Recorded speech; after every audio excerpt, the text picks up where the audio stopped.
inagoo markuwaad mar labaad mar saddexaad baa arday walba halkan ayadaha quraanka kariimka inooga aqrin doono aan ka codsanayno inuu noo soo koobo waqtiga oo inoo soo gaabiyo maadaama gabagaba aan sii marayno waqtiga xafladda loogu talagalay ardayda lagu magacaabo Salmo Xuseen Maxamed ayaa inoo xigi doonto أعوذ بالله من الشيطان الرجيم بسم الله الرحمن الرحيم يا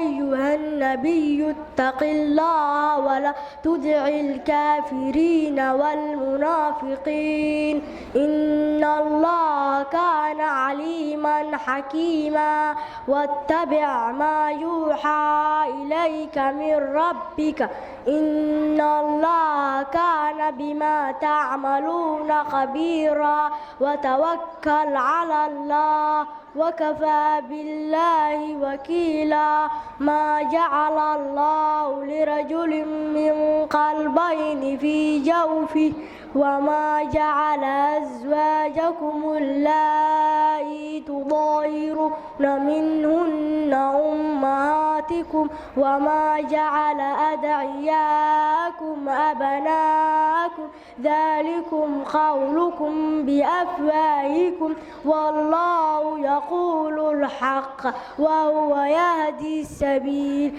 ادعوهم لآبائهم هو أقسط عند الله فإن لم تعلموا آباءهم فإخوانكم في الدين ومواليكم وليس عليكم جناح فيما أخطأتم به ولكن ما تعمدت قلوبكم وكان الله غفورا رحيما صدق الله العظيم